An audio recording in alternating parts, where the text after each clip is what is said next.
The training hall aboard the interstellar Peace Corps ship was abuzz with energy. Recruits from various species, each hailing from different corners of the galaxy, lined up in neat rows, awaiting their first session with Commander Valric, a legend among combat instructors. His name carried weight, not just because of his extensive experience, but because of his unmatched dedication to discipline and precision. His mere presence exuded authority, his tall, lean form perfectly balanced on four sturdy legs, his upper torso clad in ceremonial armor that gleamed under the bright artificial lights.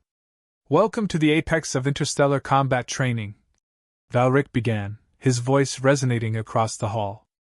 "You are here because you are the finest your species have to offer, or so you claim. My task is to strip away your pretenses and mold you into something worthy of that claim." In the back of the group, Lieutenant Ethan Clark, a human, stood quietly, observing. He was not imposing by appearance, average height, wiry build, short brown hair, but his easy smile and relaxed stance set him apart from the rigid postures of the other recruits. Clark had been handpicked to represent humanity, though the reasons for his selection seemed lost on the commander. Valric's golden eyes narrowed as he scanned the group. "Begin with the warm-up," he ordered, his tone clipped. The recruits dutifully launched into a series of movements, guided by Valric's meticulous instructions. For the Kraltar, the warm-up was an elaborate routine of slow, precise motions designed to align muscles and balance energy, a tradition perfected over centuries. Clark, however, stood still, arms folded, watching with an amused expression. Valric caught sight of him and strode forward, his heavy steps echoing in the suddenly quiet hall. "Lieutenant Clark," Valric said, his tone laced with irritation. "Is there a reason you are not participating?" Clark met his gaze unfazed. "Just trying to understand, Commander. This is the warm-up." Valric's brow ridges furrowed. "Yes. It prepares the body for the demands of combat." Clark chuckled, the sound light but tinged with incredulity. "No offense, Commander, but where I come from, we'd barely call that stretching." A ripple of murmurs spread through the recruits. Valric's gaze hardened, and his voice dropped to a dangerous calm. "Explain." Clark stepped forward, his tone diplomatic but firm. "Earth is a high-gravity world. Everything about our evolution is built around surviving constant physical strain. Our predators didn't care if we were aligned or balanced, they just wanted to eat us. So we adapted. Our warm-ups reflect that, fast, dynamic, and designed to push our limits." "Intriguing," Valric said, though his voice carried a note of skepticism. "And yet your species lacks refinement. Chaos does not build warriors." Clark grinned, the kind of grin that suggested he knew something Valric didn't. "Maybe not in your eyes, Commander. But if you're open to it, I'd be happy to demonstrate." The room fell silent. The recruits exchanged uncertain glances, their interest piqued by the unfolding exchange. Valric, ever the paragon of control, considered the offer with a stoic expression. Finally, he inclined his head. "Very well," Valric said, stepping back. "Show us this Deathworlder warm-up." Clark wasted no time. He moved to the center of the room, dropped into a plank position, and began a rapid series of push-ups. "This," he said between reps, "is just the start. Gets the blood flowing, builds upper body strength." Valric watched, unimpressed. "A rudimentary display. My recruits." Clark cut him off by leaping to his feet and launching into burpees, his movements fluid and explosive. The recruits leaned in, fascinated. "Burpees," Clark explained, slightly breathless. "Great for endurance. And if you hate them, it means they're working." "Explain their purpose?" Valric demanded, though there was a subtle edge of curiosity in his tone. "Sure," Clark said, standing upright. "On Earth, you run or you fight. Exercises like these simulate both. You're building strength, speed, and the ability to recover quickly." He dropped again, this time into a series of mountain climbers. "And these? Cardio.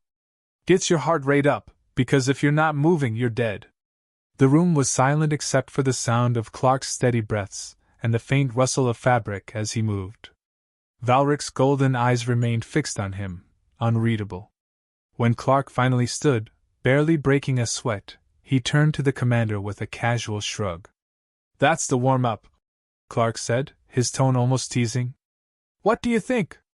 Valric's jaw tightened, his pride clearly pricked. "A display of raw energy with no control," he said, though there was a slight hesitation in his voice. "It is inefficient." "Maybe," Clark conceded, his grin widening. "But it works." The recruits began murmuring again, and for the first time, Valric did not immediately silence them. His gaze lingered on Clark, as if trying to decipher the human's secrets. After a long pause, Valric straightened.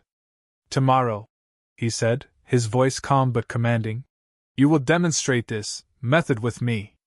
Let us see if it truly holds merit." Clark gave a mock salute, his tone light but respectful. "Looking forward to it, Commander." As the recruits dispersed, the air in the hall was charged with anticipation. For the first time in years, Commander Valric's unshakable authority had been questioned, and the seeds of curiosity, and perhaps something deeper, had been planted. The next day, the training hall was filled with an almost electric energy. Recruits from various species gathered in hushed anticipation, their eyes flitting between the stoic Commander Valric and Lieutenant Clark, who stood at the front of the room with a relaxed posture. Despite the light atmosphere, the challenge between the two was palpable, a clash of philosophies, discipline against adaptability. Valric stepped forward, his golden eyes fixed on Clark with an expression of measured composure. "You will demonstrate your warm-up," he stated, his voice steady but laced with an unspoken warning. "And I will follow. Let us determine its merit." Clark gave a quick nod, his trademark grin present but subdued. "All right, Commander. Just remember, pace yourself. It's not about finesse, it's about building resilience." Valric's gaze narrowed, and he took his place beside Clark. The human began with jumping jacks, his movements rhythmic and precise. "Simple enough," Clark said, his tone casual as he looked around at the watching recruits. "This gets the body moving, warms up your joints, and raises your heart rate. Anyone can do it." Valric mirrored the movement, though his four-limbed physiology made the exercise look slightly awkward. He maintained his stoicism, but a faint twitch in his brows suggested the unfamiliarity was already a minor irritant. Still, he kept pace, determined to master the first step. Clark transitioned into push-ups without pausing. "Now push-ups. Classic for a reason, strengthens your chest, shoulders, and arms while keeping your core engaged." His body moved in smooth, fluid motions, his form impeccable. Valric dropped down and began. His movements were calculated, his elbows bending at exact angles. At first, he appeared to handle the task with ease, but after a few repetitions, his breathing deepened. His species was built for endurance and static holds, not the repetitive motion that humans seem to thrive on. "You good, Commander?" Clark asked, glancing sideways with a raised eyebrow. "Proceed," Valric said curtly, though his voice carried the faintest strain. Clark, unfazed, shifted to burpees. He demonstrated with a practiced ease, launching himself into the air, dropping down into a push-up position, and springing back up. "These are a bit tougher," he admitted, his tone almost apologetic. "But they're great for building explosive power and endurance. Think of them as combat preparation. You're up, down, moving fast, and back on your feet." Valric hesitated for a moment before attempting his first burpee. His body, designed for deliberate precision, seemed ill-suited for the chaotic motion. By the third repetition, he was visibly struggling to maintain the pace. His limbs moved with a rigidity that contrasted sharply with Clark's fluidity. The recruits, watching intently, began whispering among themselves. A Nuxan recruit with blue-hued skin leaned toward a companion and murmured, "I've never seen the commander falter." Clark continued without pause, shifting into mountain climbers. His legs pumped rhythmically as he supported his weight on his hands. "This one's all about cardio," he explained, his voice even despite the exertion. "Keeps your heart rate up and mimics the kind of quick, reactive movement you need in a real fight, Or, running from a predator. Valric, by now visibly winded, attempted to keep up. His breathing was heavier, and a faint sheen of sweat glistened on his pale skin. Despite his discomfort, he pressed on, driven by a combination of pride and sheer willpower. "You're doing great," Clark said encouragingly, though the glint in his eye suggested he knew exactly how much Valric was struggling. "Just a little longer, Commander." Valric gritted his teeth and pushed through, but his movements grew slower with each repetition. By the time Clark transitioned to high knees, bouncing energetically in place, Valric was visibly trembling. Finally, he stumbled to a stop, his chest heaving as he struggled to catch his breath. Clark paused, standing upright and barely winded. He extended a hand toward Valric, his expression a mix of respect and empathy. "That's enough for today, Commander. No shame in stopping here." Valric, too proud to accept the hand, straightened on his own, though his posture lacked its usual poise. "Your methods are unconventional," he managed, his voice clipped. "They lack refinement, yet they are undeniably effective." Clark nodded, his grin returning but tempered with sincerity. "It's not about elegance, Commander. It's about survival. On Earth, we don't have the luxury of perfect conditions. We train for the chaos because that's what we're born into." Valric's golden eyes locked onto Clark's, a flicker of grudging respect evident despite his exhaustion. "You speak as though chaos is strength." "Sometimes it is," Clark replied. "But it's not the only way. Precision has its place too. Maybe we can find a balance." The room was silent as the recruits absorbed the exchange. For the first time, they saw their infallible instructor as vulnerable, yet his determination and willingness to confront his limits commanded their respect. Likewise, Clark's resilience and adaptability shone as a testament to humanity's unique capabilities. Valric straightened fully, drawing on the remnants of his pride. "Tomorrow," he said, his voice steadier now, "we will explore this balance you speak of. You have made your point, Lieutenant. But we are not finished." Clark gave a small salute, his grin widening. "Looking forward to it, Commander." The following day, Commander Valric arrived at the training hall earlier than usual. His movements were deliberate as he prepared himself, though his body still bore the subtle fatigue of the previous day's exertions. Yet, it wasn't the physical challenge that preoccupied his mind, it was the unsettling realization that the humans' methods, chaotic as they were, had revealed gaps in his own understanding of physical preparedness. The recruits filed in, their expressions a mix of curiosity and anticipation. Lieutenant Clark entered last, his usual easygoing demeanor intact, though his eyes carried a glint of purpose. He approached Valric with a respectful nod. "Morning, Commander," Clark began, his tone light but respectful. "You ready for round 2? Valric regarded him for a moment, then inclined his head. "I am prepared to continue our examination. Today, we shall aim to synthesize these methods of yours with the discipline of the Kraltar." Clark's eyebrows rose slightly, impressed but not surprised.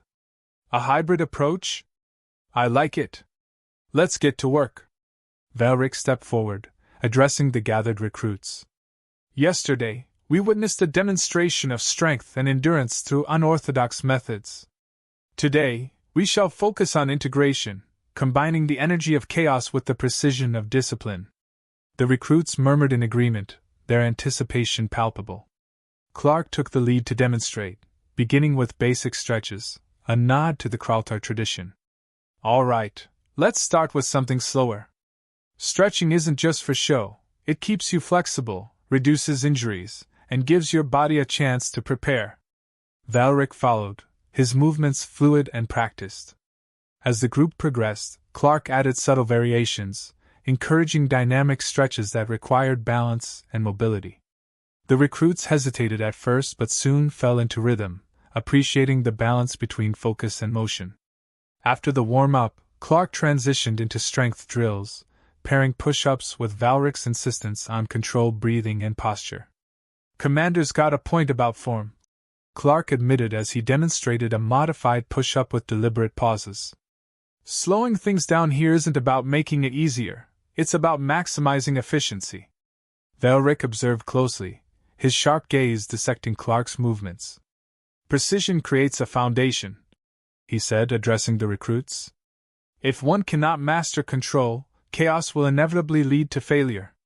And if you don't push yourself, Clark countered, his tone conversational but firm, you'll break when chaos hits.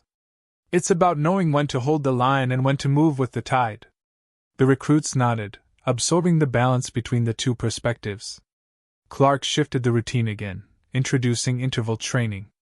Now we're gonna mix it up.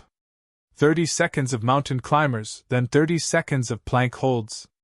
Chaos and discipline, side by side. Valric hesitated briefly before joining in. The combination of rapid movement and static holds tested his limits again, but this time, he adapted more quickly. His breathing, though labored, followed a steadier rhythm, and his form remained more consistent than the previous day. The session continued with alternating sequences of strength and cardio, each exercise carefully balanced between Clark's energy-driven chaos and Valric's measured discipline. As the group moved through the regimen, the gap between the human's natural ease and Valric's calculated effort began to narrow. The recruits, inspired by their instructor's collaboration, pushed themselves harder, embodying the principles they were being taught. After the final sequence, the group paused for water, their collective exhaustion evident but tinged with satisfaction. Valric, though visibly tired, stood tall as he approached Clark. There is merit in your methods, Valric admitted, his tone reluctant but sincere. Chaos, as you call it, demands a resilience I had not fully considered. It exposes vulnerabilities that precision alone cannot address. Clark nodded, his expression thoughtful. And discipline gives structure to the chaos. Without it, we'd burn out or fall apart. It's like a dance, you need both partners for it to work. Valric regarded him with a new sense of respect. You speak of balance with the confidence of one who has lived it. Clark met his gaze evenly. Earth's not an easy place to live, Commander. We had to learn this balance the hard way. Every step forward was fought for, whether against nature, ourselves, or something worse. It's in our blood. Valric considered this, his mind turning over the implications. His species, though forged in their own trials, had developed in an environment of stability. The human's chaotic world, by contrast, had honed them into something wholly different, something adaptable, unpredictable, and undeniably formidable. Then perhaps, Valric said finally, there is value in embracing the unpredictable. But tell me, Lieutenant, how does one maintain discipline amidst chaos? Clark smiled faintly, leaning against the wall. It's not about fighting the chaos, Commander. It's about finding your footing in it. Discipline keeps you grounded, but you have to be willing to move with the storm. The room grew quiet as the recruits listened, the weight of the conversation settling over them. Valric nodded slowly, his golden eyes distant as he absorbed Clark's words. You have given me much to consider, Valric said, his tone softer now. Tomorrow, we shall refine this synthesis further. For now, you have earned a respite. Clark gave a mock salute, his grin returning. Looking forward to it, Commander. As the recruits dispersed, their chatter filled the hall once more. Valric watched them go, his mind still processing the revelations of the day. For the first time in years, he felt a flicker of uncertainty, not as a weakness, but as a doorway to growth. The following day, the training hall buzzed with an air of focus and determination. The recruits stood ready, their posture more confident than it had been at the start of their journey. Commander Valric and Lieutenant Clark stood side by side at the front of the room, their presence a silent reminder of the growing unity between their approaches. Valric's voice rang out, commanding but devoid of the rigidity it once held. Today marks the culmination of our training experiment. You have been exposed to two philosophies, one rooted in precision, the other in adaptability. Now you will experience their integration. Clark stepped forward, arms crossed loosely, his tone less formal but no less authoritative. We're not just blending methods here. This is about showing you how to be adaptable without losing control. No matter where you are or what you face, you'll be ready. The recruits exchanged glances, their anticipation palpable. Clark nodded toward Valric, signaling the start of the session. The commander began with the Kraltar-style warm-up, his movements deliberate and calculated. The recruits followed, their motions smoother than before, having grown accustomed to the discipline required. "Focus on your breathing," Velric instructed, his golden eyes scanning the room. "Every movement should be intentional. Let your body find its center." As the group completed the initial sequence, Clark stepped in seamlessly. "Now let's kick things up. Transition into burpees, fast pace, no hesitation." The recruits hesitated for a split second, then launched into the explosive exercise. Velric joined them without hesitation this time, his form more fluid than it had been 2 days prior. His movements, while still precise, carried an added energy that hinted at the influence of Clark's methods. "Keep going!" Clark called out, his voice cutting through the sounds of exertion. "Push past the burn. This is where you grow." The recruits responded with renewed vigor, their determination visible. Velric, though visibly exerting himself, maintained his composure, his focus unwavering. When the burpees ended, Clark shifted the group into alternating lunges with overhead stretches, a combination of endurance and flexibility. "You see the rhythm now," Clark said, addressing the recruits. "Discipline in your posture, chaos in the effort. It's not one or the other, it's both." Velric, catching his breath, spoke up. "And yet, without control, effort becomes wasteful. Each motion must serve a purpose." The session continued with intervals that demanded both precision and stamina. The recruits moved through high knees, plank holds, dynamic stretches, and shadowboxing drills, each exercise tailored to test their adaptability while reinforcing their discipline. The blend of philosophies was evident, and the results were striking. The recruits pushed harder, moved more efficiently, and carried themselves with a newfound confidence. As the final drill concluded, Clark called for a moment of stillness. The recruits stood silently, their breaths evening out as they awaited the instructor's words. "You have surpassed my expectations," Velric began, his tone solemn but sincere. "When we began, many of you struggled to grasp the discipline I demanded. Yet you have shown that even the most chaotic methods can be honed into something powerful." Clark stepped forward, his arms at his sides, his expression thoughtful. "And you've proven that structure doesn't have to hold you back. It can be the foundation you build on when the unexpected hits. That's what this is all about, taking what works and making it your own." Velric turned to face Clark, his golden eyes filled with a rare warmth. "Your methods have challenged me, Lieutenant. They have forced me to confront the limitations of my own understanding. For that, you have my respect." Clark inclined his head, his grin subdued but genuine. "Right back at you, Commander. I've learned a lot from your precision, helps me see where my own approach could use some tightening up." The recruits began clapping, their appreciation for the instructor's efforts evident. The sound echoed through the hall, a testament to the impact of the past few days. Velric raised a hand, silencing the applause. "Your training is far from over. What you have learned here is merely the beginning. Carry these lessons forward, and remember that strength lies not in rigidity or chaos alone, but in the harmony between them." Clark added, his voice steady. "And when things get tough, remember this, you're ready. You've done the work, and you've got what it takes to adapt, no matter what's thrown your way." The recruits nodded, their expressions serious yet inspired. As they began to file out, the room buzzed with a quiet determination. Velric and Clark stood side by side, watching them go. After a moment, Velric spoke, his voice low but clear. "You were right, Clark. Chaos does not destroy, it reveals. It forces one to grow."